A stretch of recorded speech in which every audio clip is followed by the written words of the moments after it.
Breck COO John Buhler retires to spend time with family and ski the bumps. Phil Lindemann with your news from Avalanche Physical Therapy on Krystal 93. First, it's a mellow start to closing weekend at Keystone, celebrating 50 years this season.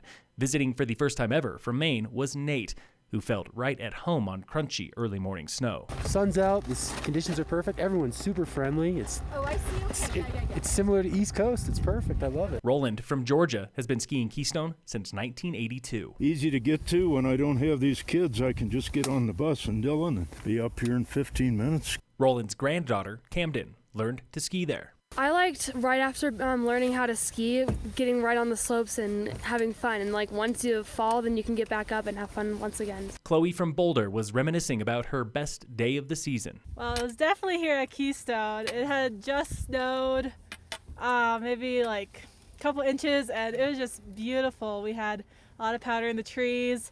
Just had a great day. Closing day is this Sunday at Keystone and Beaver Creek.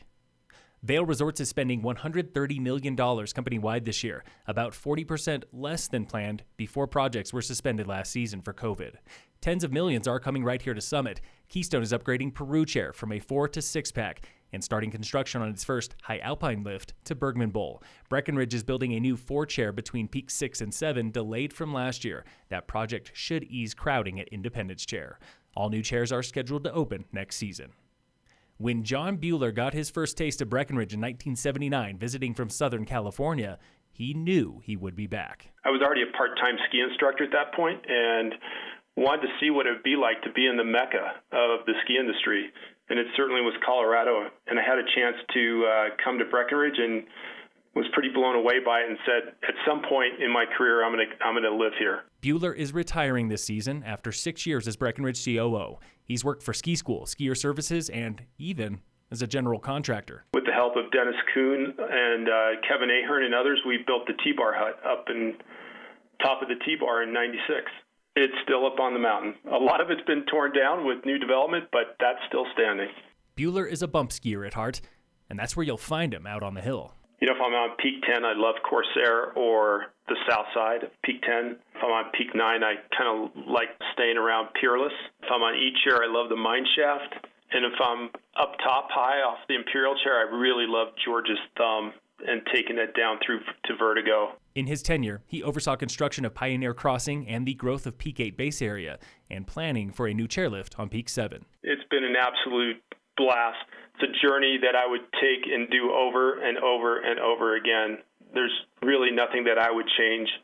I've been blessed. He is leaving Breck's back office June 4th to spend time with his wife, twin daughters, and grandkids. Blue River Horse Center north of Silverthorne was slammed this past summer as people found solace with big, four-legged friends. Center Director John Longhill. Everybody wanted to come outside and you don't have to wear a mask when you're interacting with a horse. So our classes doubled. We did over 180 classes. We had over 2,400 participants. The Horse Center was so busy, they are moving to a new home this summer, just 3 miles away from the old ranch on Highway 9. Get the full story this weekend, Saturday and Sunday, with Krystal 93 reporter Tauna Lockhart. In sports, the Rockies are playing the Giants right now in San Francisco. The Nuggets play the Spurs at 7. The Avalanche face the Ducks at 8. And in local sports, brought to you by American Family Insurance, the Weiss Agency, all Summit High teams are off today. Tomorrow, girls rugby plays a pair of games on the Front Range. And the annual Imperial Challenge is back next week with 2 days of racing, Monday and Tuesday. Bike from town to Peak 7, skin to Peak 8 Summit, and then ski back down. There are some spots left. Register at mavsports.com. Phil Lindemann with your news from Avalanche Physical Therapy on Krystal 93.